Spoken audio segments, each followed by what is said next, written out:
$200, a Super Nintendo setup costs twice as much as the old system. For the money, the company promises better pictures, sound, and adventure.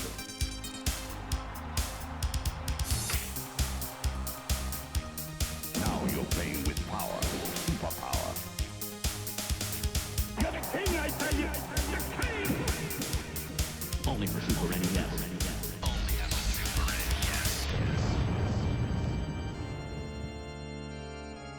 You're listening to the SNES broadcast with your hosts, Soulblazer and George.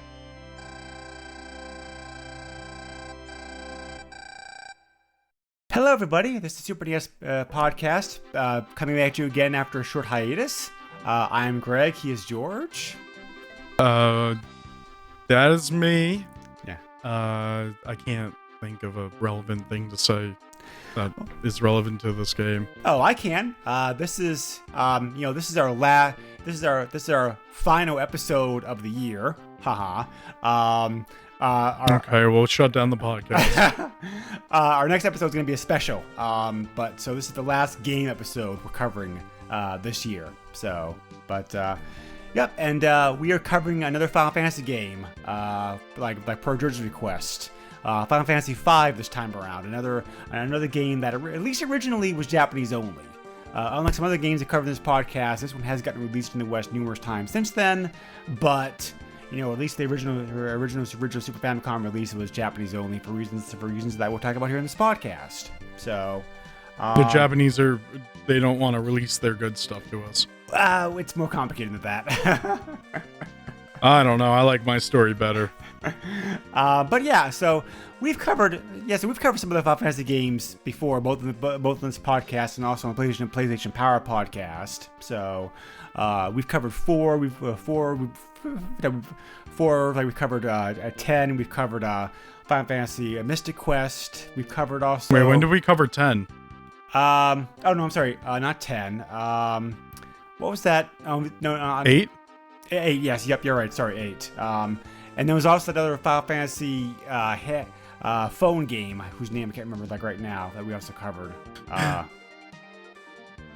There's more than one phone game. Yeah, for I Final know. Fantasy. Yeah, I know. We covered one of them, on the PSP podcast. I just can't remember the name of it right now. So, but. Are you thinking of what is it? Final Fantasy. Oh, geez, it's the tower defense game. What is yes. that name? Crystal Defenders or whatever? That sounds about right, yes. So, yeah. So I think you're right. Yeah. So anyway, so what made you want to pick this game out of the Big Huge series, George? Because it's a good game, and it's on the Super Famicom. Well, it's an interesting game. I'll give it that much. So Final Fantasy V is an interesting game. Let's cover some basic release information first. It originally came out in Japan back in December of 1992. And as I mentioned before, the game's gotten several releases again since then. The first time we got here in the West was when a translated version of the game was made available as part of the Final Fantasy collection, along with like Final Fantasy IV and Final Fantasy VI.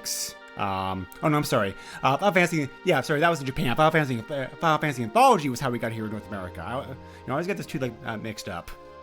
So, yeah, this game was good at Final Fantasy VI. That's right. Final Fantasy Collection had a Final Fantasy IV and Chrono Trigger on it. So I'm always getting those two mixed up. But anyway, yeah, that came out here in North America in 1999. 1 year after that originally got released in Japan, and then finally 3 years later, 2002, Europe got it. So that was the first time that the game got released in PAL lands as well. So.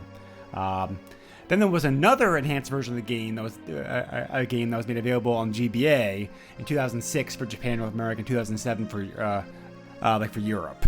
So The game's also gotten released. The game's also gotten released in Virtual Console on both on the Wii, the Wii U, and the 3DS. But all three of those versions were the Super NES versions. So therefore, it's like Japan only. So, the game also has been the version of the game that was included in Final Fantasy Anthology was also made available on the PSN, PlayStation Network 2011. And then later on, the third remake of the game came out for Android and iOS in 2013, and that's the version of the game that was later on ported to Windows, and that's the version of the game that's currently available on Steam, and that got released in 2015. So, Yep. So beyond the original game, there's 3 full remakes of the game, and I do have some experience playing all 3 versions, so I can talk about a little bit about the differences, as we get into it. But this game, being on the same system as Final Fantasy 4 and 6, has a lot in common with Final Fantasy 4 and 6. It's an RPG. Yep. Still uses the active time battle system. The graphics, the fonts, the overall look and feel of the game, it's all the same. So I mean, it's very similar to how how the game plays is very similar to 4 and 6. The differences of the game is what the actual gameplay entails. Because this game is most famous for being the first game in the series to introduce something known as the job system, which has been used in at least one version or another in numerous Final Fantasy games since then. So, are you sure this is the first one that used the job system? Yes. Yep. This is. Was it? I thought it was Final Fantasy 3. Final Fantasy 3 used it, but it wasn't called a job system. Final Fantasy 3's version of it was a little bit different. In the sense that Final Fantasy 3, you didn't have as much control over your character's classes as you did in this one. And there weren't quite as many advantages. Also the fact that that Final Fantasy 3 you had to change jobs. Final Fantasy 5, it's more optional. You can choose when you want to go ahead and do that. Because if you want to leave your guys default, you can. There's no reason. The game doesn't force you to. The game doesn't force you to change it. So, but. I mean, if you don't use a job different than the base one, you're missing out on a lot of really cool abilities. You are, yes. I'm saying you can do it. So, but. Yeah. So. I don't know, but I don't think it was called a job system for Final Fantasy 3. It might have been, but this is definitely, like a very vastly improved version of that. So, do you want to describe to the listeners, quickly, George, in case they're not familiar with it, what the job system entails? Different jobs that do different things. So the job system is. If you've ever played Final Fantasy Tactics, it's like that. Yep. You have a bunch of jobs that you can swap over to, and they have different things that they're good at, such as the monk. The monk doesn't use any weapons, just their fists. They're speedier, and they don't. They can only wear like lighter armor. In this game, there's a berserker that just goes crazy and just wails on enemies, and you can't really control them. So that's great. Like I said, there's different things. There's a bunch of magic ones, and they all do different things. And then what's so great about the job system is that you can carry over these learned abilities when you level up a job. The abilities you learn expand over time. And then what happens is if you swap to another job, you can select one ability to bring over to the current job that you have assigned to a character, which is really nice. So a combination that I did for a little bit was I leveled up someone's monk, and then I changed them to a white mage, and I gave them the ability to fight with their bare fists. So I had a bare-fisted white mage that was just like doing a lot of physical damage. Right. And then when someone needed healing, they had the white magic. But you can also do a thing like, say someone's a thief, and you give them the white mage ability, and then they can heal people with magic. Right. Yeah.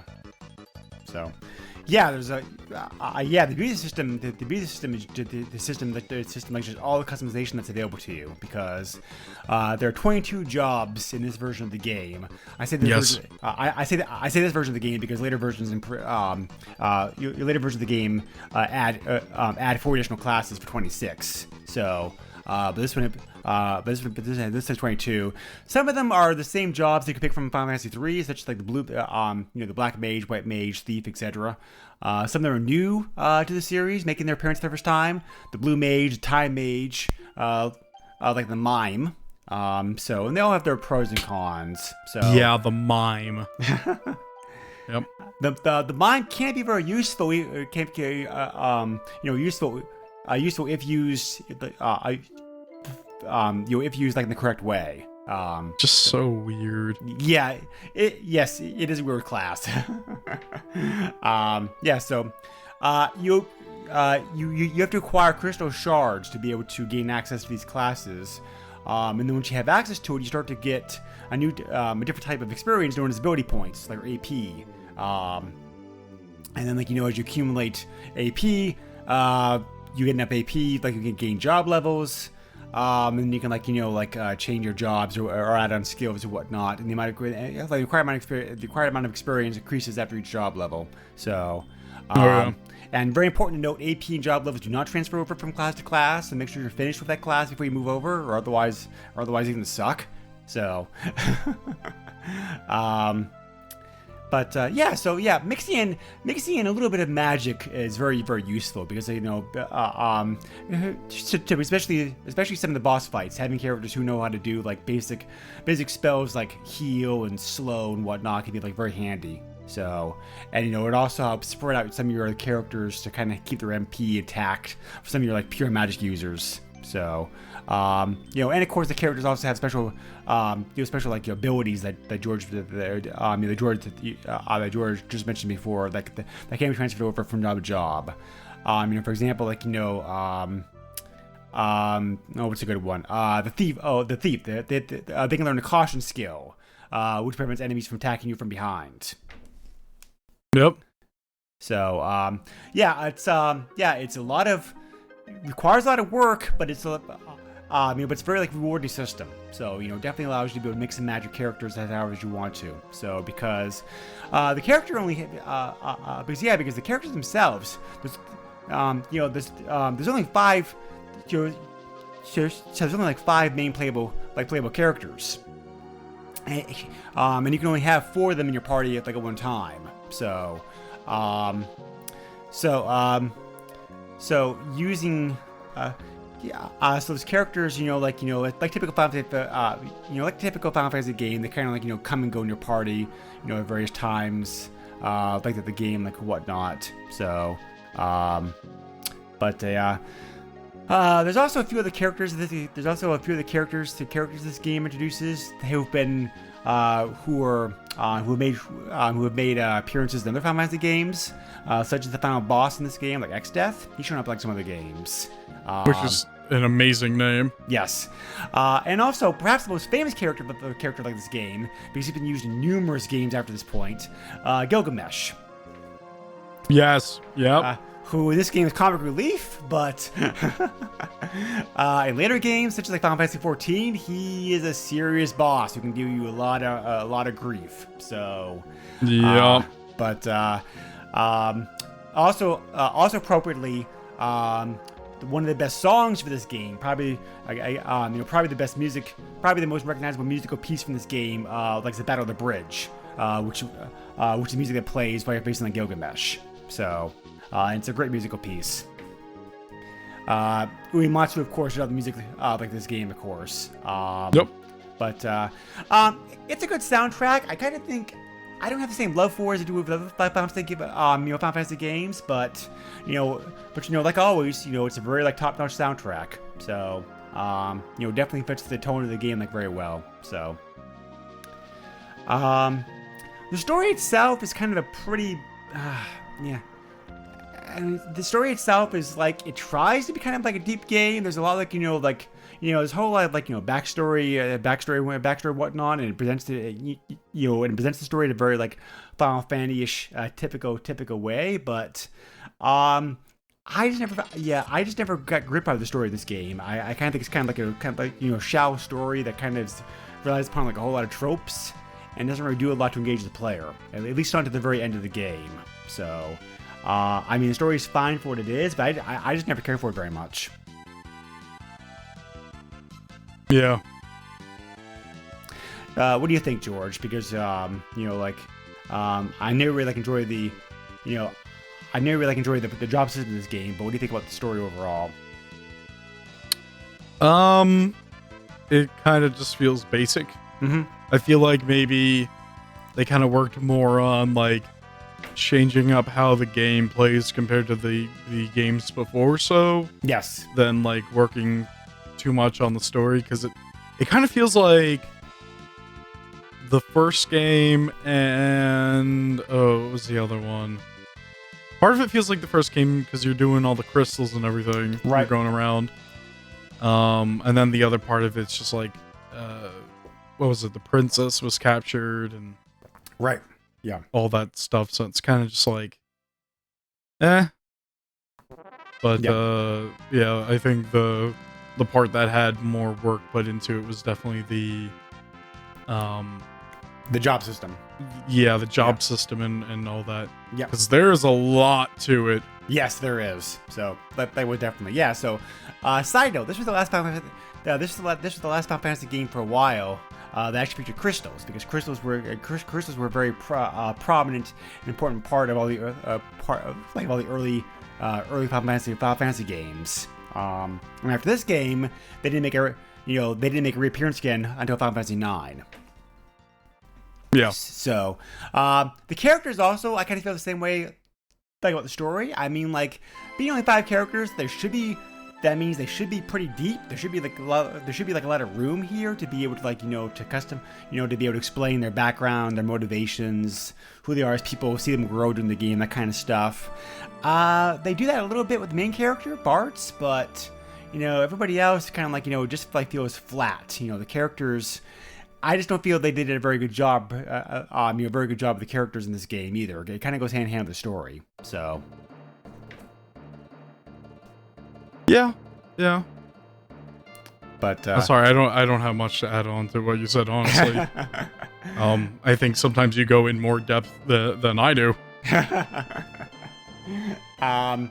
This is also a difficult game. This is probably I think this game, Yes. I think this game's harder than like 4 and 6, definitely. So I think the reason why it's difficult is because they want you to use the job system and figure out some really good combinations that you can use. Yes. Because even early on in the game, like when you get to the area for the second crystal, I think it's that's really difficult.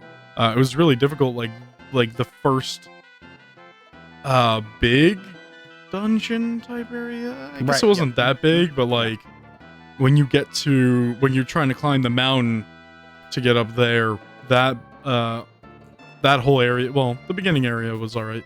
When you get past like, what was it, the second or third cave, like it definitely was pretty hard. So this is probably a game that you want to grind levels generally, but also like jobs and figure out like what you want to do and then come up with a plan. Yes. You're grinding for 2 reasons in this game. Like, you're grinding to gain XP, like also grinding to gain AP. So... Yep. Well, technically 3 ways, because you're grinding to figure out, like, what works well and what you need to do. Oh, and, true. like, Yeah. So, you're trying to figure out how you want to play. This game also like Final Fantasy, like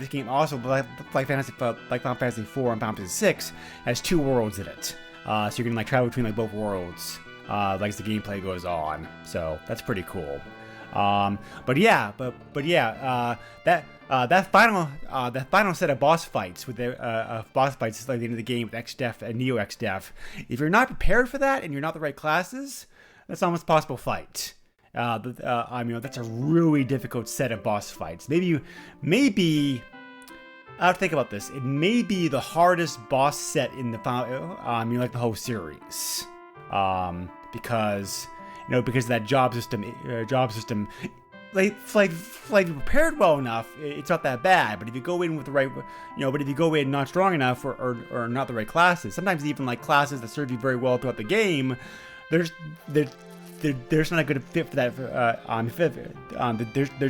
They're just not a good fit for that boss fight, unfortunately. So Yeah. I mean, Square did learn that. I mean, Square did learn their lesson. Final Fantasy Tactics. That final boss fight is at least beatable by no matter what you have. But I mean, rule of thumb, it's kind of good to like have a variety, but not spread yourself too thin. Yeah. So you want at least one mage and a couple of people that do physical damage, and maybe some people that are maybe faster or something like that. Right. But yeah, like it's still crazy trying to get like wrapping my head around like time mage and blue mage. Like I understand the general idea, but like I don't know, blue mage, like I'm having trouble learning just like spells from any monster. For some reason it doesn't work for me. Maybe I'm doing it wrong, but I don't know. Yeah. Right. So, but yeah. So because of the high difficulty and because of the need to grind a bit more in this game than Final Fantasy games, this tends to be like a longer game than many of the games in the series. The average gameplay time online seems to be consensus of about like 60 hours, give or take, to get through this game because of that. So, the later games help with this a little bit. They're not quite as grindy, but but for right now, we're talking about the original game. So, yeah.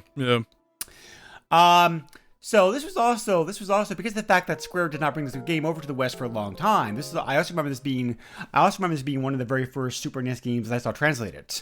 There was a fan translation of this game available way back as early as like 96. I remember seeing it, maybe like maybe even earlier. So Wow. yeah, so this has been translated for quite a long time, because I originally played this on the translated ROM before the PlayStation version came out. So Right.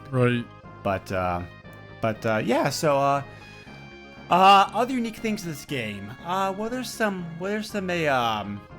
items that turn up in this game for the first time that also like that also like show up like other games. The side quest system is also kind of the first time in the series that this kind of shows up. You could do side quests in past games, but there's a lot more side quests to do in this game. So, and it's very recommended, and certainly recommended and encouraged that you do so. Oh yeah.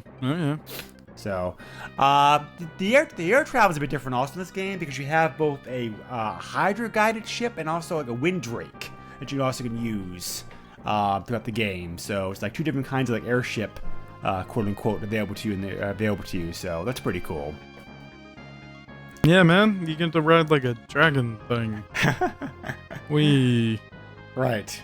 So, but it doesn't fly over mountains, which doesn't make sense. Well, I mean, yeah, it operates the same way like the Black Chocobo in Final Fantasy IV or so, but you just have to get around it. No. So, yeah. So I think that's pretty much it as far as the actual like unique traits, the unique traits of the like this game. We've talked about this before in the past, George. But this was apparently one of the first games in which the Japanese government asked Square not to release this game during a weekday because they didn't want kids to skip school to go out there and buy it. So. Yeah, it sounds about right. So the game got a Saturday release instead. And it sold very well in Japan. 2.45 million units. With 2 million of those copies selling during its first 2 months of release. Yeah, that sounds about right. The game got pretty good ratings in Japan when it first came out. Famitsu gave it 34 out of 40, like there's a game score on it. Wow, okay. The average, however, game rankings for the Super NES version of the game, which also includes, by the way, this is I don't know if this score includes a PlayStation port, which is basically just which is basically the Super NES version of the game straight up. So I don't know if the game ranking accurate includes that version or not, but the Super NES ranking of the game is only it's only 66%. Huh. A couple other there were a couple other Western themed magazines and websites that went back later years and looked at the Super Famicom version of the game. OneUp.com, for example, gave it a B-. All Game gave it a 4 out of 5 stars. RPG Gamer gave it was pretty harsh on it. Gave it like a 5 out of 10. Wow. Yeah. So somebody didn't do their job correctly. Fire them. I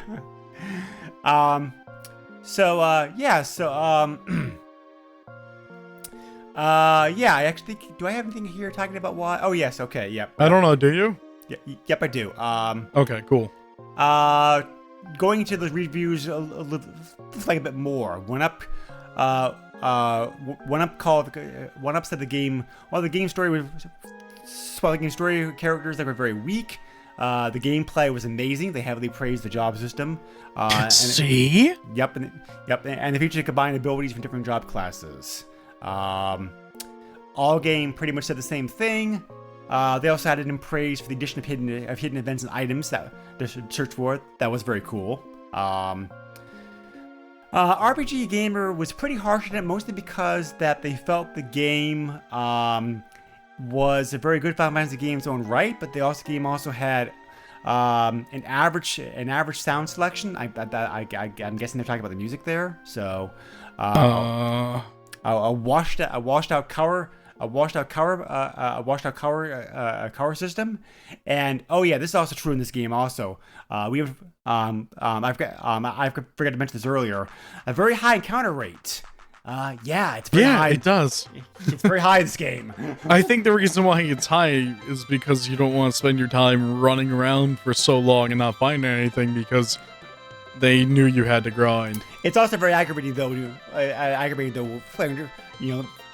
want to do is just get point A to point B, and you don't have any items to be able to. Later Final Fantasy games will fix that by giving you an item that can ward off enemies for a while. So. Also, just because their TVs are broken does not mean that they could rate the game lower because of that. Okay, washed out colors in my butt. I don't know what you're talking about. Well, I mean, I can see that a little bit. The colors. I played this on like a crappy LCD screen and it looked good. I mean, the graphics are very similar, like I said before, to 4 and 6. The colors, I guess, are a little bit different than the past game. I guess I can kind of see what they're talking about. I don't agree with them, but I think the colors do kind of look a little bit weaker compared to like 4 and 6. So, I mean, maybe that was just because somebody different was doing the art. I'm not sure, but there could be like numerous reasons like for that. So no idea. Yep. But anyway, so the big question: a game that's popular in Japan, why didn't it get a U.S. release? Well, there's numerous reasons for that. Slap me with it. Well, this is kind of funny about how many times that Square planned to release this game in the West and didn't for one reason or another. No less than like 4 attempts were made to port this game like the West. Wow. The original project started right after the game came out in Japan. The plan was the game to be called Final Fantasy 3 in Japan. In North America to go alongside with Final Fantasy 2, aka Final Fantasy 4. So. Oh jeez. And and Ted Woosley, who you may know, he translated a whole bunch of Square's games. He was also hired to work on it. However, very shortly after that, the project was canceled. Square's official explanation was that due to was that due to its mature tone and higher difficulty, like in the past games, they would be releasing the game in North America instead as a standalone game with a yet to be determined title, rather than as part of the Final Fantasy series. So that was like Plan 2. That plan also very quickly was aborted. Ted himself said in an interview that that Final Fantasy V was just not accessible enough like to the average gamer at the time, which I guess is something to be said about.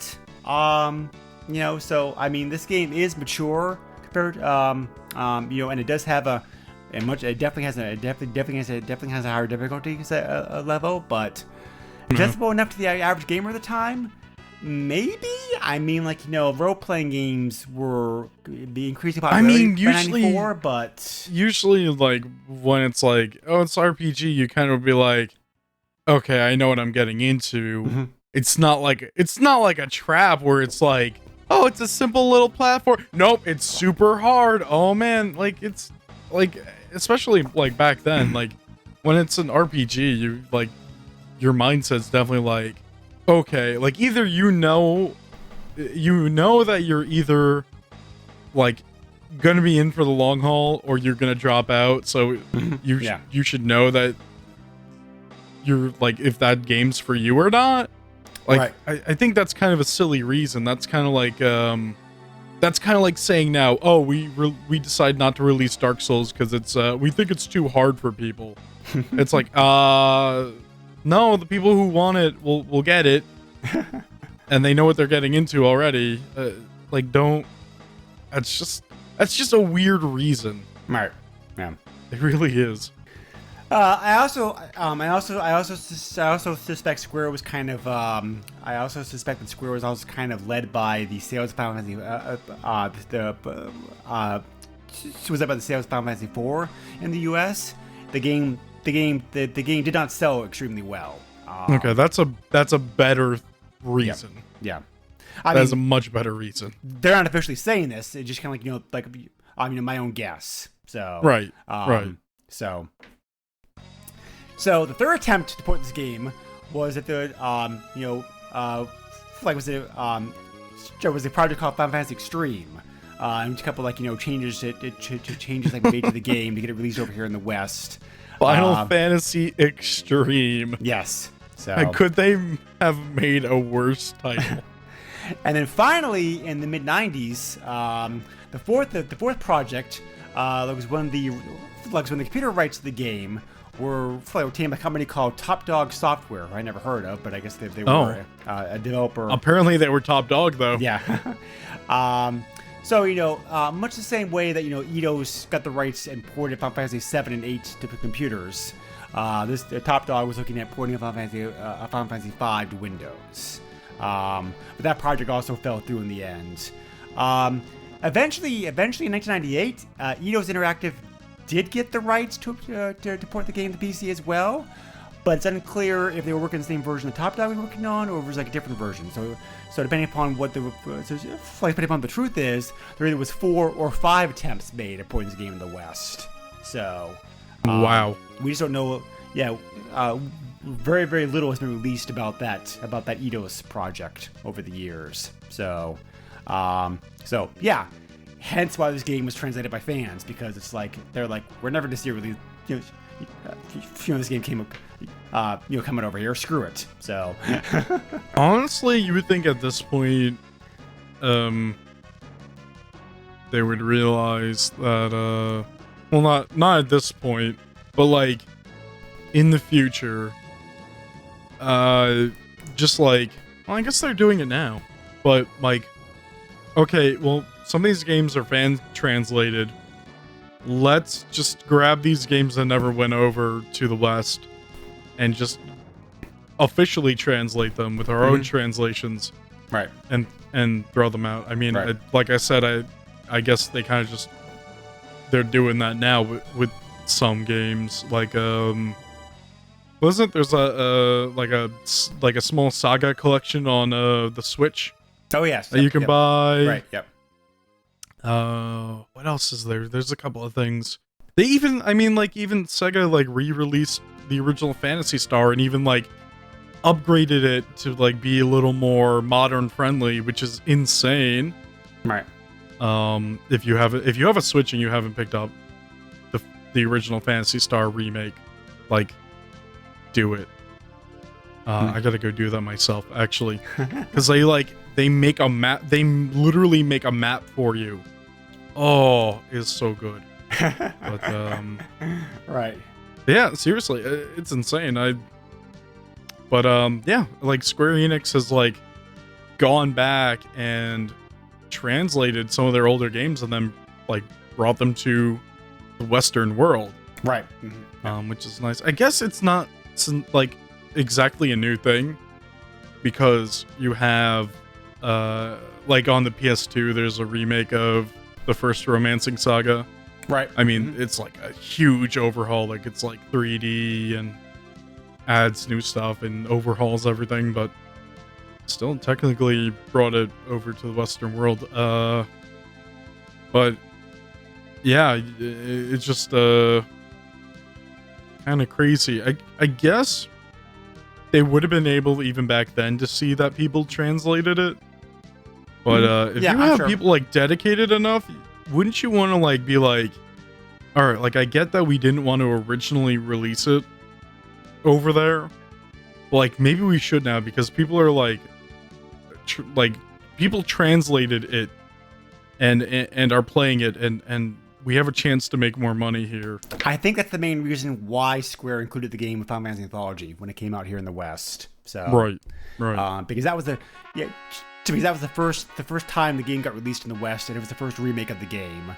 That's what's so great about the PlayStation, is that there's a bunch of Final Fantasy games on it. Yeah, like even the older ones. It's awesome. Yeah. They redid the first game. I want to say they redid either almost all of them or all of them. Yeah, almost all of them have gotten like remade. I think at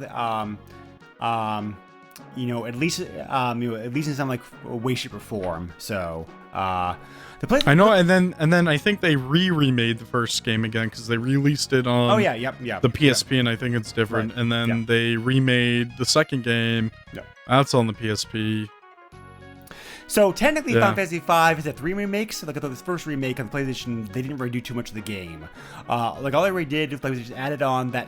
I mean, they added on like a full motion video opening. They also added. It's still basically a remake if they, Yep. So like there's a new FMV opening and ending. There's also that. There's also the memo save feature, which was improved save feature like over the original game. Is that like a temporary save? Yes. Yep. Deal or whatever. Yeah. Exactly. So. Unfortunately, this version of the game, like all the other, unfortunately, this port of the game, like all the other ports of the game on Final Fantasy Anthology and Final Fantasy Collection, because it's running on a Super NES emulator, suffers some pretty bad slowdown. So, I mean, not to the point. Really? Yeah, all 4 games have slowed down, which is, I mean, it's not unplayable, but it does kind of hurt a little bit because it takes like 4 seconds, for example, just to go into the menu screen or whatnot. So, they also named the characters a little bit differently than what the fans had named them, because this version used the official romanizations of other names. For example, in the original Super NES version, the main character was named Butz, B-U-T-Z. Whereas the version of the game, he's known as Bartz, B-A-R-T-Z. So, well, when it comes to, as far as I understand, when it comes to translating Japanese, sometimes you have to like make an executive decision on something, because like a name of somebody or a word for like a few things, like it comes up a decent amount, especially with names. It's like, well, you can either say it this way, or this way. So they have to make a choice and be like, well, it's this way. And with the main character's name in Final Fantasy V, the first character, I know there's like 2 choices, and when it comes to the translation, they were just like, well, we have to make a decision, and we're just going to use that name. Right. Yeah. So like what they chose could be totally different as to how Square wanted to translate the name. Yep. It's a tricky thing. They also decided in this version of the game to give Ferris, one of the main characters, a Cornish pirate accent, like in how they talk. So I really hate when they do stuff like that. Like, Dragon Quest in the earlier games, when they brought them over here. Oh yeah, they right. like added all the old English stuff, and it's like, this was not even in the original game. I hate this so much.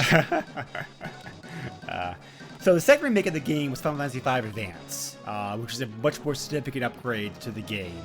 I heard a lot of people don't like the dialogue in that version.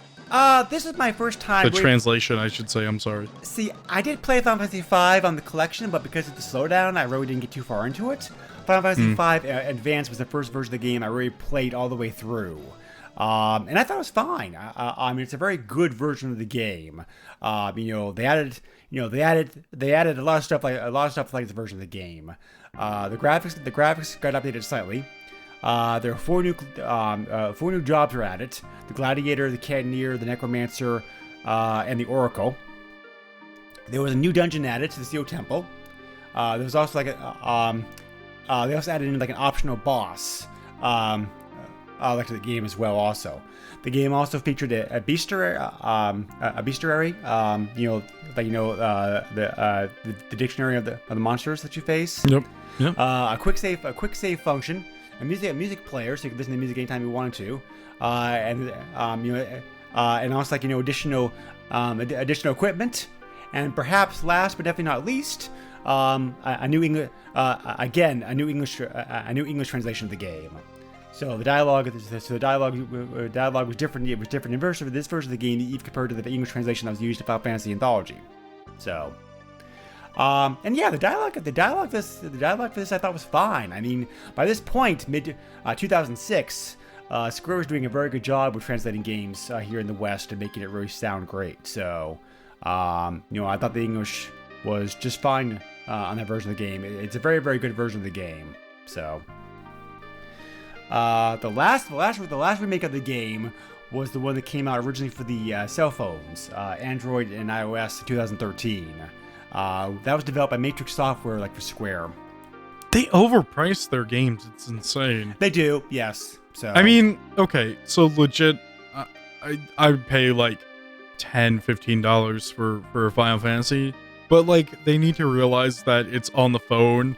Like that's like charging $100 for a new game, like a base version of a new game. Right. It's like you kind of don't do it. Like you have to realize that.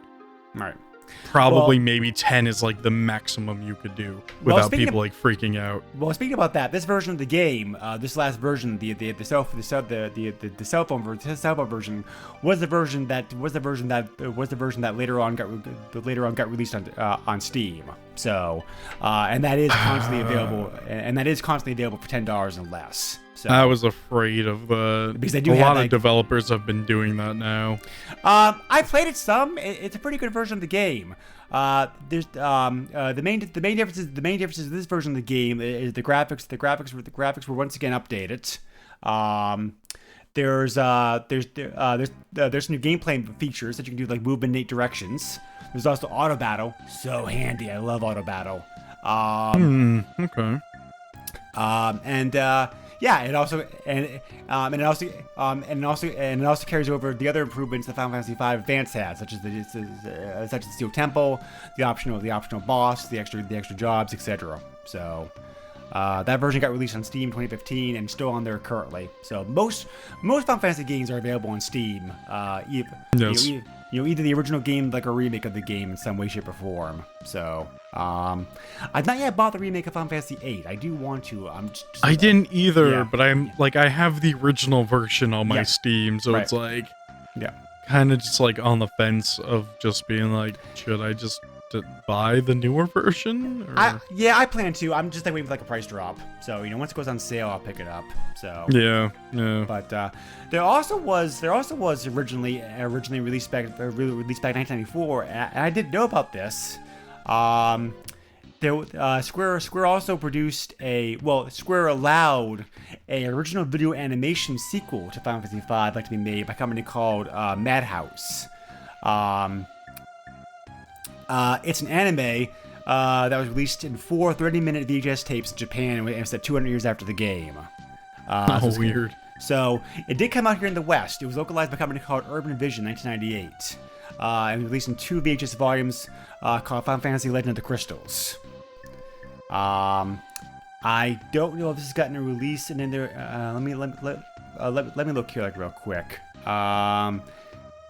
Has this ever gotten another release since then? Does not look like it. So might be available on YouTube. I'm not sure, but yeah, it looks like the original VHS release is the only time that got. Okay, yep. Urban Vision has since lost the distribution license, and therefore the series is not released like any other format, such as DVD, following its initial release. So that's that. So Right. but I didn't know about this. No, doing research for the game. Sounds interesting. So I may have to try to. I may have to see if I can find it and check it out. So anyway, all the remakes are very good. My personal preference is the Steam version of the game. But the GBA version of the game is also excellent. You can't go wrong with that version of the game. If you want a good, solid, portable version of the game to play, all 3 Final Fantasy Advance games, Final Fantasy 4, 5, and 6, they're all rock solid. They're all really, really well done upgrades. So, like the original games.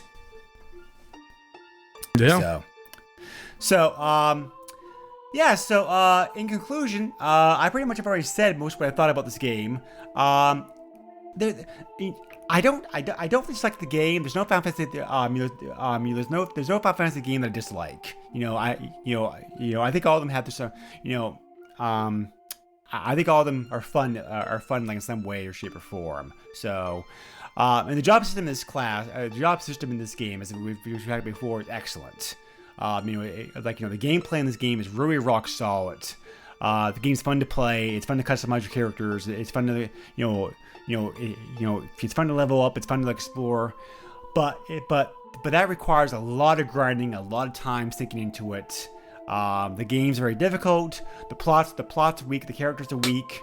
You have to be patient to play this game to enjoy it, I think. This is not your typical Final Fantasy game like we go in for the music or the story or whatnot. This game's pretty much like gameplay only. You enjoy old school style grinding games, with high difficulty and whatnot. The job system is definitely worthwhile to keep your interest and make this a fun game. They have mitigated some of these problems like some of the remakes, which is another reason I encourage the later version to be played as compared to the original Super NES version of the game, but it's still a slog no matter which version of the game you play. So just know that going into the game, and you can have a lot of fun with it. For me, the job system does make it worthwhile to slog through the game. Other weak parts excluded. Other people may not feel that way. So, what's your overall summary as far as this game vis by itself and also part of the series, George? This is definitely not a game you come into for the story. If you want gameplay, you want pretty deep gameplay. Deep as in around the time that this came out. Mm-hmm. There are obviously a lot more games that are way deeper than this that are newer. But if you're looking for an older Final Fantasy and you want something kind of deep, I think this is a pretty good choice because there's just so much you can do in terms of the job system and whatnot. Correct. It is a difficult game, so if you're also looking for a challenge, that's something. If you like grinding, I guess it's your type of game. Yes. This isn't definitely nowhere near the best Final Fantasy game, but it is still a very good game. Oh yeah, sure. Yeah. If I had my choice of any Final Fantasy game to play, I don't think this would be at the top, but it is still a game that I have enjoyed, and I would like to try to see to the end of it, but who knows what's going to happen. It's probably going to be one of those games that I forget about, and then I don't play for 2 years, and then, oh man, I don't know what's going on now, and gotta figure out, and yeah. There's a lot of those games. True. Definitely, for sure. Yep. For me, at least. Like my ranking, ranking this game compared to the, like the original, for me, if you rank the original 10, the first 10 Final Fantasy games, this game might be like number 7 for me, like that list. So, I mean, low down, but not bottom of the list. No. There are a lot of like bugs, glitches, etc., like in this game. Some of these carry over to later versions of the game. Some don't. There's the 255 item duplication glitch that you can use to get 255 like any item. Yep. Okay. There's also glitch that allows you to be able to warp to the ancient library like anytime that you want to. Oh, okay. Yep. Did not know that. You can also. Do you remember what the carbuncle is, George? It's that like the it's that like little like that little kind of dwarfish guy, like like the knife and the lamp. Who always shows up in Final Fantasy. He always shows up. He always shows up in Final Fantasy games as like as an optional enemy, because you have to kill him in X amount of time before he kills all the party instantly. So there's a way to be able to kill him like one hit in this game, thanks to a bug. So great. There's also the Kiss of Blessing mix bug, which is like which has to deal with like getting a bunch of Kiss of Blessings, which are made by maidens' kisses and holy waters. So there's a vampire healing glitch. The blue mage can learn a spell called Vampire, which is essentially a drain spell you can use on yourself though to instantly heal yourself to like the full HP. There's also the Brave Sword. There's also a Brave Sword bug, getting free potions in World 2. Learning your game stats. There's an alternate Tycoon Castle scene, and there's also a way to be able to beat one of the bosses easily. So, quite a lot of bugs for like a role-playing game. Yeah, what's up with that? Probably did not get play tested very well. No idea, dude. Yeah, so. But the later versions of the game, by the way, have scored very highly. The GBA aggregate game score is 83%. The iOS/Steam version is 85%. So those versions of the game have scored very well. So pricing. Pricing depends upon what version of the game that you want and where you want it from. This gets a bit messy. First of all, as you might expect, of a game that's sold this many copies, the Super Famicom version of the game is wicked easy to find on eBay. There's 115 copies were currently listed for sale. When I was checking this recently, 37 copies of this game currently sold recently. So, if you want the cart by itself, the original Japanese Super Famicom cart only, that's pretty cheap. If you want to get it from a North American seller, those have sold anywhere from $7 to $8. All these prices that include shipping. If you're willing to wait for it to come from Japan, you can get it for as low as $3. Wow. Okay. So, if you want to have a CIB version of the game, again from Japan only, those are sold anywhere from $7 to $16. So, pretty cheap. I think I bought mine for like 10 to 15. I actually own a cartridge of this. Oh, cool. Okay. All right. I think I bought it for like 10 to 15 bucks. Some people also are offering a translated version, a translated cart version available, which is basically kind of like what the game might look like if it got an official North American release. It just has the fan translated Super Famicom version stuck onto like a North American style cart, with the Final Fantasy V artwork on it. The cart's available for $19. Like on eBay. There's also a version that available like a box for it as well. No manual, but and this is much more expensive only because of the fact that the box, I'm sure, requires a lot more work and whatnot. So the translated cart and box combo is over $60. Oh, that's Okay. So yeah, the game by itself is pretty cheap. So, and if you have a device like a Redcom or whatnot, we can apply the patch. Then you can play the game either original Japanese version, or translated English version. So yeah, and like I said before, the games, the game on Steam is $10 usually, and the sale price of it is pretty cheap. Like when the game goes on sale, which does a lot.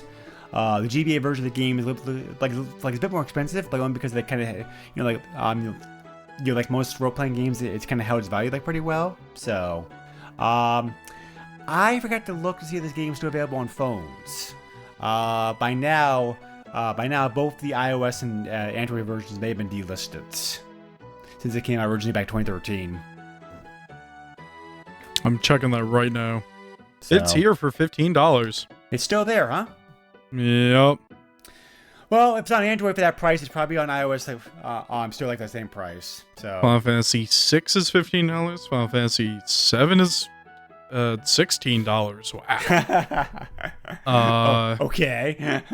Yeah, they made a specific phone version for that. Final Fantasy 4 is $15. Final Fantasy Tactics War of the Lions or whatever is $12. Yeah. Final Fantasy 2 is $8. The original Final Fantasy is $8. Final Fantasy 9 is $21. I forgot they made a phone version of that. Okay.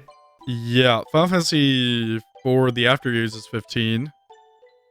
Final Fantasy 3 is $15. Yep, like I said, high prices.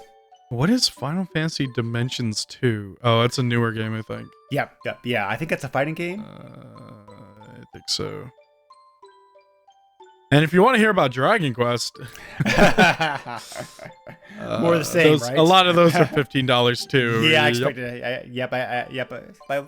expected as such, but yeah, it's like Square. Yes, Square just has a fixation with that price. They remade Dragon Quest 8 for phones. Okay, I did not know that. Yeah, I think I'll just stick to playing it on my PS2. Yeah, $15 seems to be $15 seems to be the sweet spot price point for them, because when I bought Arcanine versus Space Invaders, it's not very sweet spot. It's kind of expensive for an app. Well, yeah, I know exactly. I was just gonna say Arcanine versus Space Invaders is $15 too. So I mean, I'd honestly still consider buying some of those games, but yeah, I'm crazy. Well, originally Square was looking at both the DS and the 3DS to remake the game on, but they eventually decided that gives them no right to overcharge for a phone app. But they eventually decided in the end to make the phone version. How many phone instead, apps? So. Like how many phone games can you buy for $5 to $10 that have just around the same amount of content as a Final Fantasy game? Oh, quite a lot. Exactly. Sure. Some of them might even be less than $5. Oh yeah. Yep.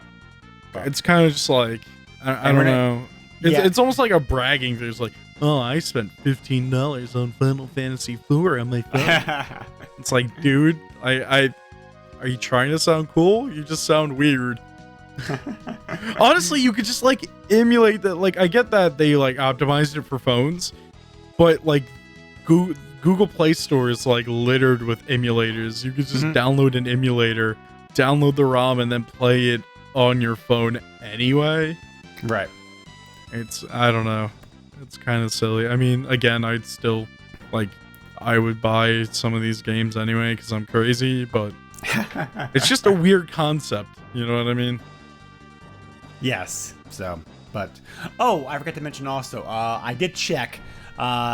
The Final Fantasy collection is still, well, how can I say this? The Final Fantasy collection games are available still on the PlayStation Store. I mean, it's not the collection per se, it's just kind of Final Fantasy 5 and 6, the version of the games that they used in that collection back in the day. So those are still for sale in North America and Europe. I just checked recently; it's still on there.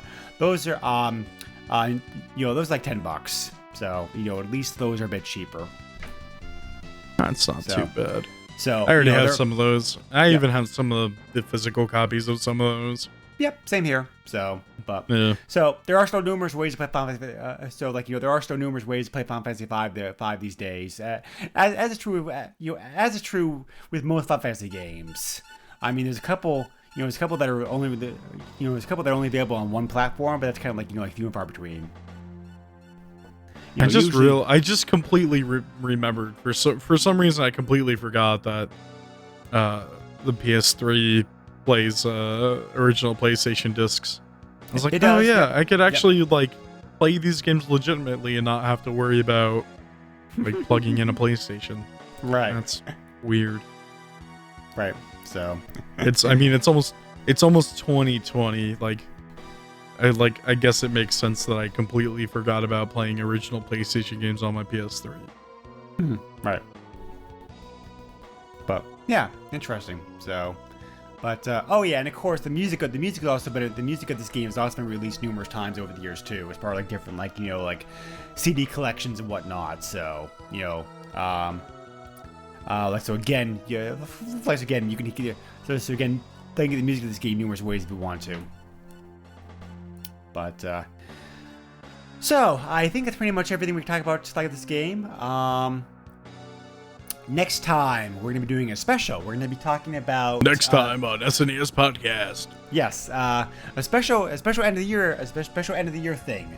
We usually try to do something a little bit lighthearted and different to finish up the year.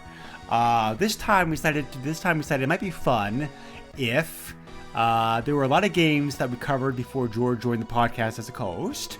We figured maybe it'd be fun to give George a chance to go back to some of those games and bring them to the table and have a chance to talk about them. As if we were covering the game. Well, not in-depth coverage, but just chance to be able to talk about the game as if as you're covering them now. You as a current host. So we're going to be talking about those games. Those games like the next episode. Our next regular game episode will be after the new year.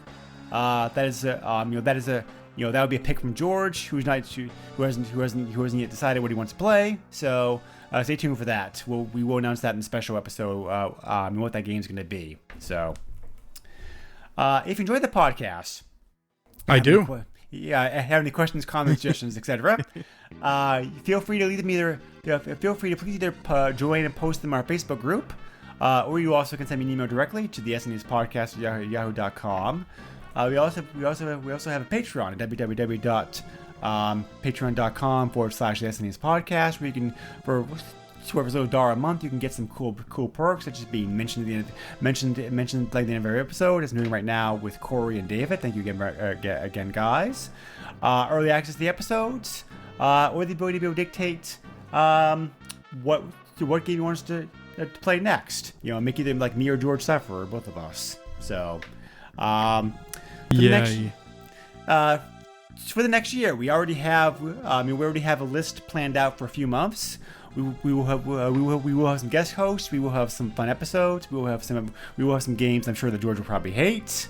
So it'll be a fun time. I hate all of them. So it'll be a fun time. Stay tuned. So, Yay. George, how can listeners contact you if they're so inclined? If you're interested, I'm on Twitter.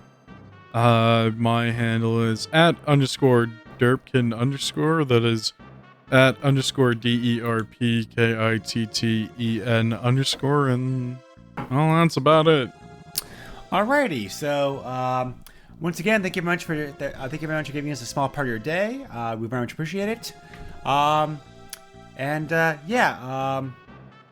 We will get around to covering Final Fantasy VI at some point. At this point of this podcast, too, I'm sure, because that's the last Super Famicom Final Fantasy game we haven't covered yet. Ooh. So stay tuned.